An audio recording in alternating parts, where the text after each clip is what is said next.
Tuhan datang di awan-awan, semua bangsa akan meratap.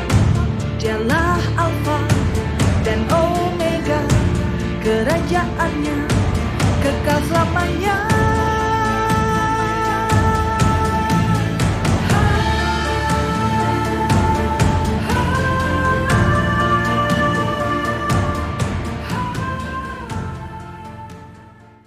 Shalom, saudaraku yang dikasihi Tuhan Yesus Kristus.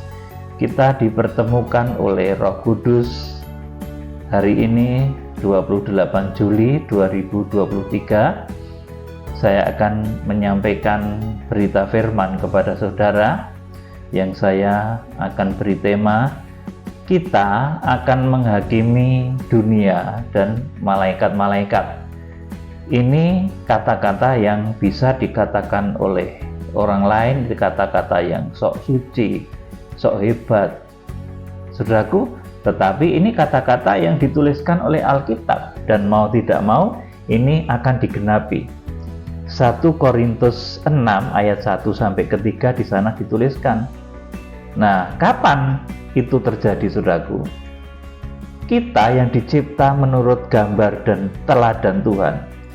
Jadi makhluk di langit dan di bumi itu yang dicipta menurut gambar dan teladan Allah itu cuma manusia, Adam dan Hawa. Kemudian kita ini adalah anak cucunya yang tentunya juga masih segambar dengan Adam dan Hawa juga. Saudara, jadi kita yang dicipta menurut gambar dan teladan Allah ini suatu ketika akan diberi mandat untuk menghakimi dunia. Tidak sekedar menghakimi dunia, bahkan juga menghakimi malaikat-malaikat. Karena sekali lagi, kita itu satu-satunya yang dicipta oleh Allah menurut gambar dan teladannya. Kapan nanti penghakiman kepada dunia, kepada malaikat ini diserahkan kepada kita? Nanti kalau kita sudah mengalami penyucian, pendamaian, sudah kemudian di Wahyu pasal 12 ayat 5 itu kita sudah diubahkan di dalam tubuh kemuliaan. Kalau di dalam tubuh saudara seperti saat ini, sudah berulang kali di dalam pembukaan firman saya sampaikan, saudara nggak mungkin menghakimi dunia. Tetapi ketika sudah disempurnakan, saudara harpaso, saudara reja diangkat, pada saat itulah kita akan menjalankan amanat yang tertulis dalam 1 Korintus 6 ayat 1 sampai 3. Kita akan menghakimi dunia. Kita akan menghakimi malaikat-malaikat. Jadi ini bukan kata-kata yang sok ya saudaraku, tetapi ini memang akan terjadi. Dan ini satu ayat yang menubuatkan sesuatu peristiwa besar yang akan terjadi di akhir zaman. Dan itu nanti erat kaitannya dengan Wahyu pasal 12, kejadian setelah harpaso, kejadian setelah pengangkatan, kejadian setelah badan kita ini diubahkan. Sekarang kita akan membaca 1 Korintus 6 ayat 1 sampai 3, Pak Nendra. Apakah ada seorang di antara kamu yang jika berselisih dengan orang lain berani mencari keadilan pada orang-orang yang tidak benar dan bukan pada orang-orang kudus? Amin. Sampai di sini saya terangkan dulu. Jadi kalau ada permasalahan di antara saudara, ada percekcokan, perselisihan, itu selesaikan sesama orang-orang kudus. Jangan malah saudara mencari penyelesaian kepada orang luar. Nanti solusinya bukan solusi spiritual, bukan solusi yang akan membuat saudara itu benar di hadapan Tuhan, di hadapan penghakiman Tuhan. Nah, jadi saya menyarankan kalau saudara itu punya masalah, ada konflik internal antar jemaat, antar sesama hamba Tuhan, itu selesaikan secara internal. Jangan kita mencari keadilan pada orang-orang dunia yang tidak mengenal Kristus dan kebenarannya. Ini saran dari saya untuk saudara. Ya, kerjakan itu. Kemudian ayat yang kedua, perhatikan baik-baik. Atau tidak tahukah kamu bahwa orang-orang kudus akan menghakimi dunia? Dan jika penghakiman dunia berada dalam tangan kamu, tidakkah kamu sanggup untuk mengurus perkara-perkara yang tidak berarti? Amin. Di sini dikatakan bahwa orang-orang kudus akan menghakimi dunia. Kapan ini terjadi, saudaraku? Nanti setelah Harpaso, nanti setelah Reca, setelah tubuh kita diubahkan, saudaraku. Dan ini pelaksanaannya di Wahyu pasal 12 ayat yang kelima, ketika nanti gereja akhir zaman itu melahirkan orang-orang sempurna, di mana orang-orang sempurna itu akan langsung diangkat, Harpaso, Reca, dibalari kepada Allah dan ke tahtanya. Nah, ketika itu terjadi, maka saudara akan bisa mengemban amanat ini, menghakimi dunia. Nah, kalau sekarang ya tidak bisa, saudara, badannya itu kecil-kecil, saudara, apalagi saudara orang Indonesia itu rata-rata badannya lebih kecil daripada orang-orang Barat. Saudara nggak akan bisa menghakimi dunia.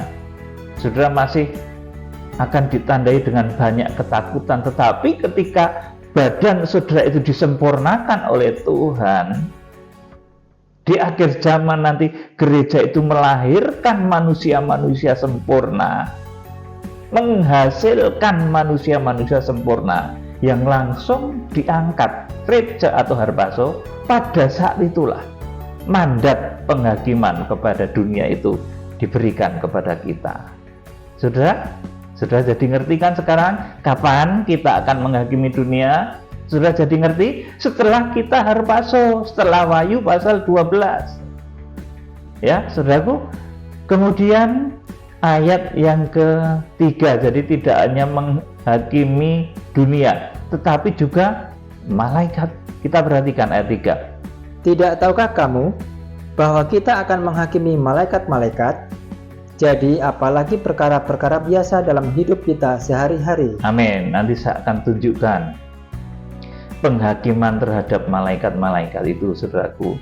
Jadi kita itu tidak hanya menghakimi dunia setelah Harpaso itu, setelah citra kita ini dipulihkan seperti citra Hawa ketika dicipta oleh Tuhan dahulu sebelum jatuh dalam dosa. Nah, model manusia yang seperti itu nanti yang akan dipercaya menghakimi dunia, saudaraku. Menghakimi malaikat-malaikat itu manusia yang segambar dan serupa dengan Allah, seperti ketika Adam belum jatuh dalam dosa. Saudara yang dikasihi Tuhan, itulah nanti manusia yang akan dipercaya amanat menghakimi bumi, menghakimi dunia, menghakimi malaikat-malaikat. Nah, saudara, oleh karena itu di akhir zaman itu ada satu peristiwa besar yang namanya Reca yang sudah saudara kenal, atau Harpaso bahasa yang mulai saya sampaikan kepada saudara. Itu Wahyu pasal 12 ayat yang kelima, ketika gereja di akhir zaman itu melahirkan, menghasilkan jemaat-jemaat sempurna yang langsung diangkat kepada Allah dan ke tahtanya. Itu, saudaraku, pada saat itulah nanti mandat penghakiman atas dunia dan atas malaikat-malaikat itu akan kita terima.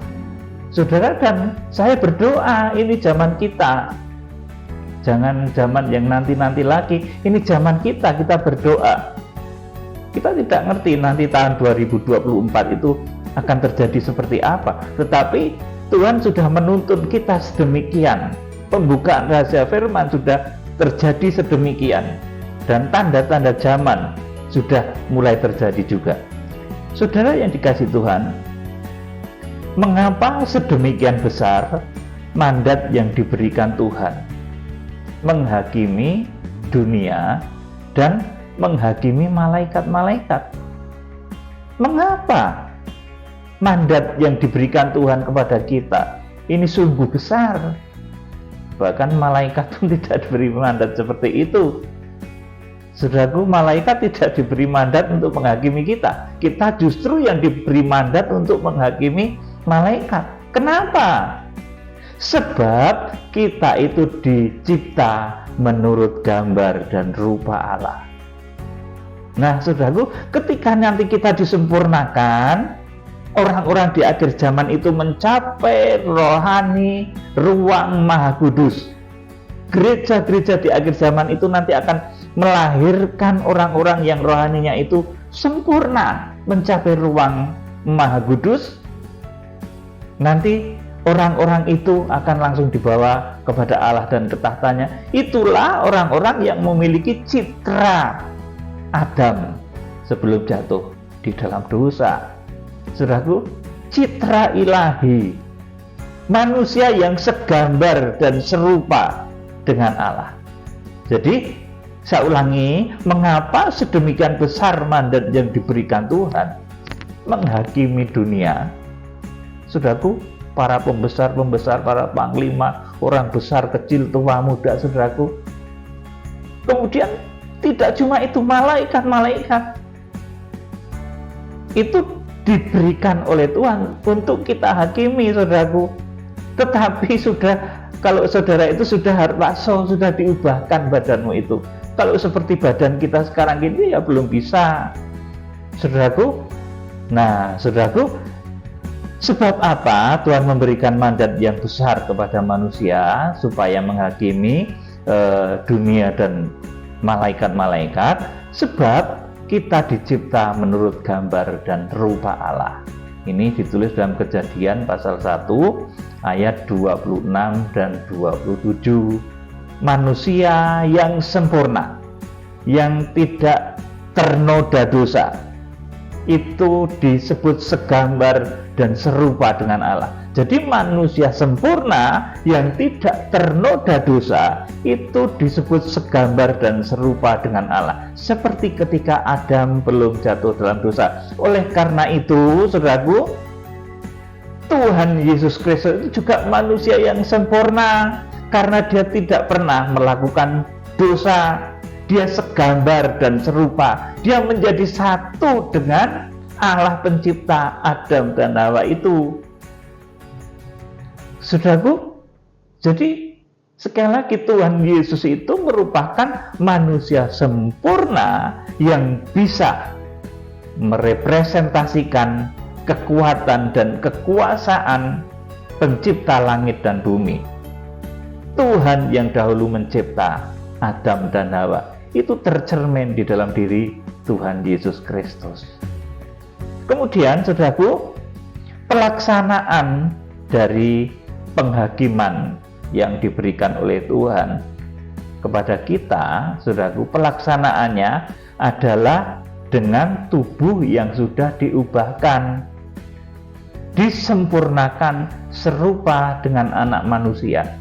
Makanya di dalam kitab Wahyu pasal 1 ayat 13 itu digambarkan ada seorang serupa dengan anak manusia. Saudaraku, nanti ketika kita diubahkan di Wahyu pasal 12 ayat 5, kita menjadi manusia sempurna yang layak didudukkan di tahta Bapa. Kita tuh didudukkan di tahta Allah, saudaraku. Kenapa? Karena kita nanti akan disempurnakan. Orang-orang yang masuk di dalam tataran rohani ruang Maha Kudus itu, saudaraku, itu menjadi gambar dan serupa dengan Allah, menjadi seperti Adam dan Hawa ketika belum jatuh dalam dosa, menjadi seperti Tuhan Yesus. Makanya ada lagu, "Ku mau sepertimu Yesus." Saudara, kadang saya itu dicibir orang, saudaraku, Pak Peter kayak Tuhan Yesus saja. Ya memang kan kita mau seperti ku mau sepertimu Yesus lah. Ketika saya mau meniru Tuhan Yesus nggak boleh, malah dicibir kayak Tuhan wae. Ya saudaraku, ya kita kan memang mau berjalan ke sana, saudaraku. Kita memang mau berjalan supaya menjadi segambar dan serupa dengan Allah, seperti Adam dan Hawa yang belum jatuh dalam dosa, seperti Tuhan Yesus. Kita mau, ku mau sepertimu Yesus. Saudaraku, jadi pelaksanaan dari penghakiman atas dunia dan malaikat-malaikat itu ketika sudah Wahyu pasal 12 ayat 5 itu terlewati, ketika tubuh yang hina darah daging ini sudah diubahkan dan disempurnakan. Kita akan membaca Wahyu pasal 12 ayat 5. Ini saat harpaso. Harpaso itu saudaraku, kalau bahasa yang sudah saudara kenal itu pengangkatan atau rapture. Itu di sini saudaraku. Memang ada dua, nanti yang terakhir itu yang diungsikan di Wahyu pasal 12 ayat yang ke-6 itu diungsikan dulu karena belum sempurna. Rohaninya masih di bawahnya sedikit. Kalau yang langsung dibawa kepada Allah ini rohaninya di ruang Maha Kudus. Dia langsung dibawa lari kepada Allah dan ketatannya. Tetapi yang diungsikan ini rohaninya di ruang kudus. Makanya diungsikan untuk disempurnakan selama 1260 hari di satu tempat yang disiapkan oleh Tuhan. Wahyu pasal 12 ayat 6. Sekarang kita akan membaca ini yang harpaso, yang akan menghakimi bumi. Saudaraku, orang-orang yang ditunjuk oleh Tuhan akan menghakimi bumi, itu orang-orang yang harpaso ini. Wahyu 12 ayat 5, Pak Nendra. Maka ia melahirkan seorang anak laki-laki yang akan menggembalakan semua bangsa dengan gada besi.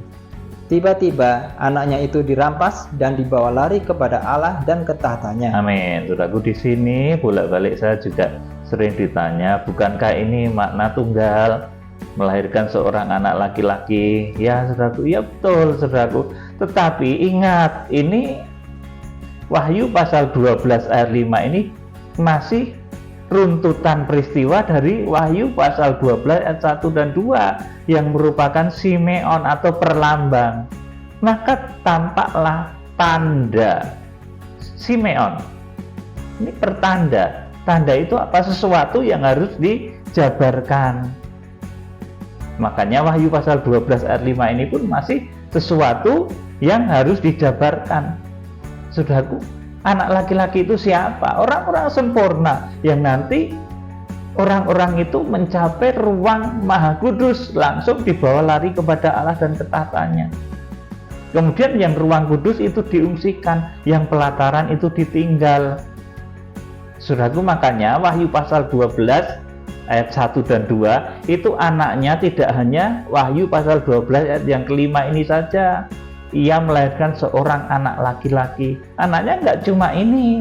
Nanti kalau sudah membaca lanjut dari Wahyu pasal yang ke-12 ini di ayat 17, nanti ada keturunan yang lain dan itu jumlahnya jutaan. Nah, kalau itu nanti diartikan seorang manusia, ya tidak akan ada manusia yang anaknya jutaan. Saudaraku, jadi Wahyu pasal 12 ini adalah gambar bait suci di dalam model, dalam bentuk sebagai seorang wanita, saudaraku. Dan bait suci itu menghasilkan 3 hasil. Seperti halnya bait suci itu terdiri dari 3 tingkatan, ruang Maha Kudus, ruang kudus, dan pelataran. Maka saudaraku, di Wahyu pasal 12 ini cara Tuhan menyelamatkan juga melalui 3 cara. Langsung dibawa lari kepada Allah, didudukkan di tahta Allah. Ini ruang Maha Kudus. Kemudian yang kedua, ruang kudusnya diungsikan ke Eremos, ke padang belantara. Wahyu pasal 12 ayat yang ke-6 dan ayat yang ke-14. Ini yang ruang kudus. Kemudian yang pelataran itu diizinkan diperangi oleh naga. Wahyu pasal 12 ayat yang ke-17. Saudaraku, kembali ke Wahyu pasal 12 ayat 5, dibaca lagi Pak Nendra.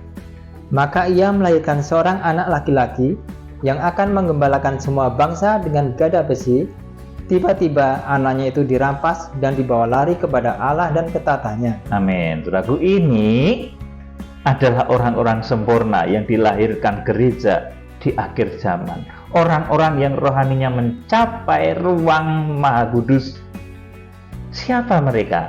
Inilah pasukan pelaksana penghakiman yang tadi ditulis di dalam 1 Korintus 6 ayat 1 sampai 3.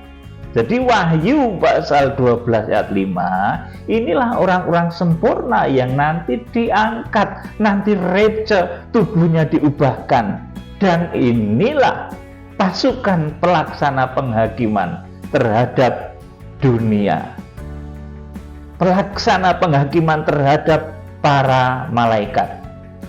Saudaraku, pasukan yang nantinya disebut di dalam kitab Yudas itu sebagai Tuhan itu datang bersama beribu-ribu orang kudusnya.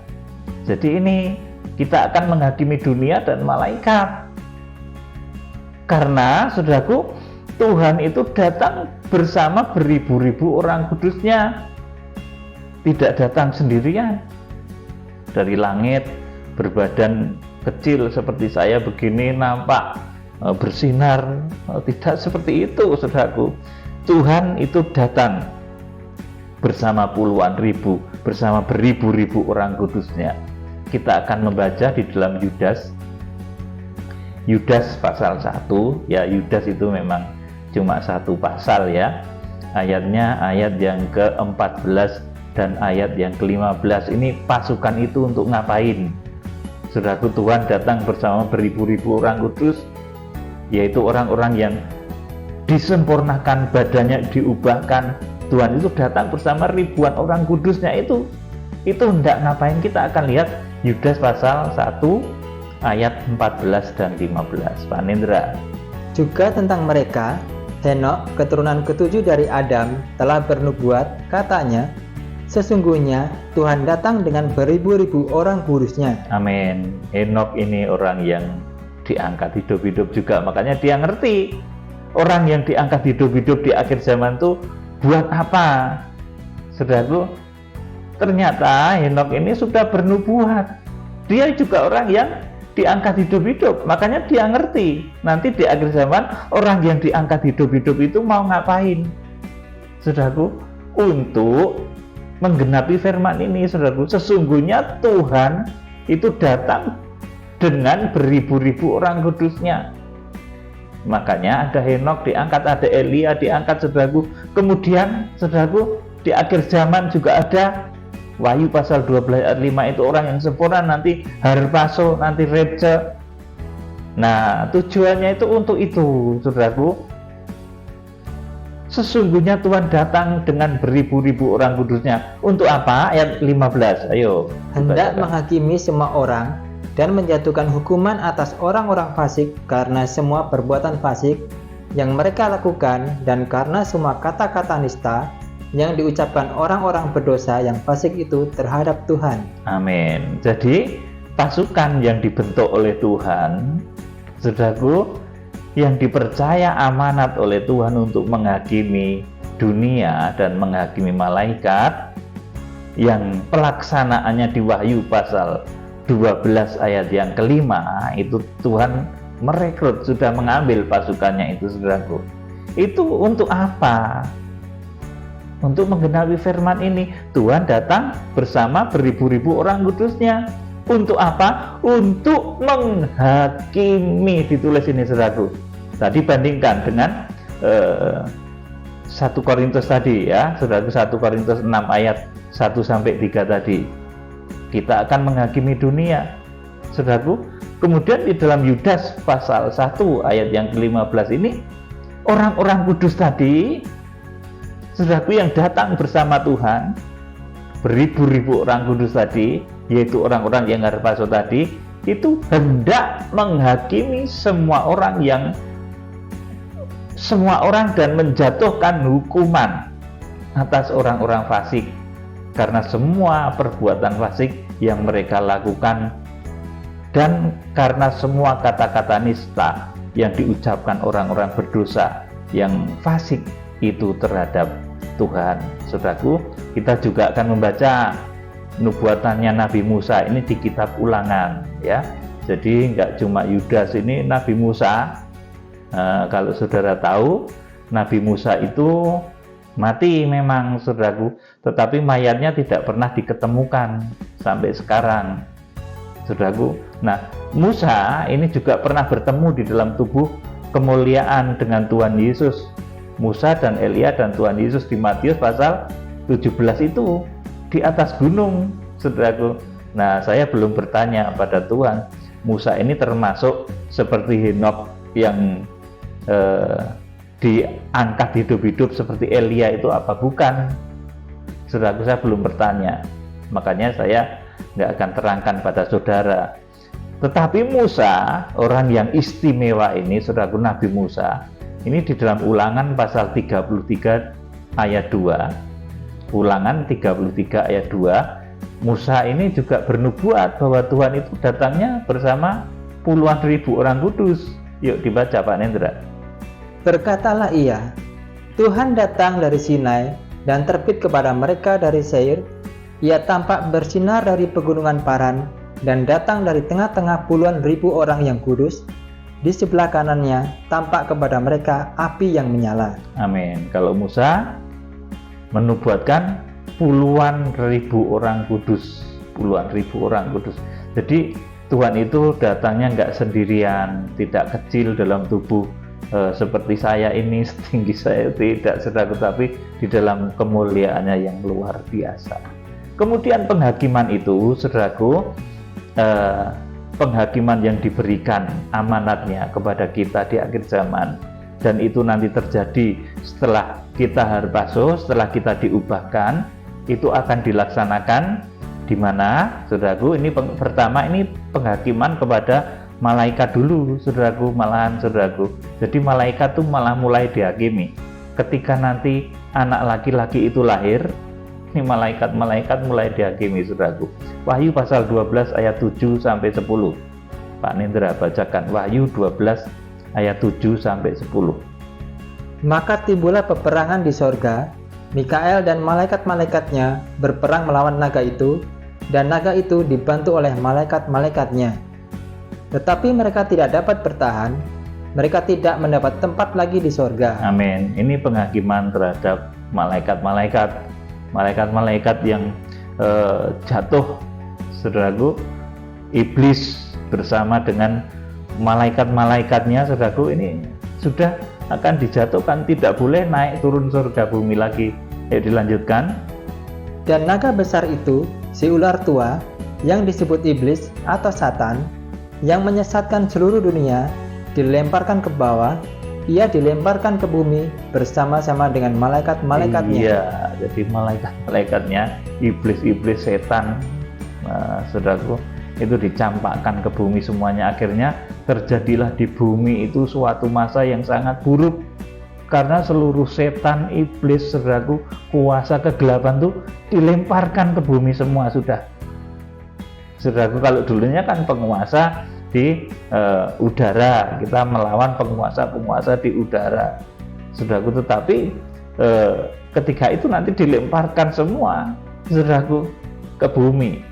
Kemudian ayat yang ke-10, perhatikan bahwa karena ini di surga ini anak laki-laki sudah lahir, saudaraku, sudah ada orang-orang sempurna, sudah ada orang-orang yang dipercaya untuk menghakimi tadi, orang-orang yang sempurna, yang segambar serupa dengan Adam dan Hawa sebelum jatuh dalam dosa, yang segambar serupa dengan Tuhan Yesus, yang segambar dan serupa dengan Sang Khalik, pencipta langit bumi.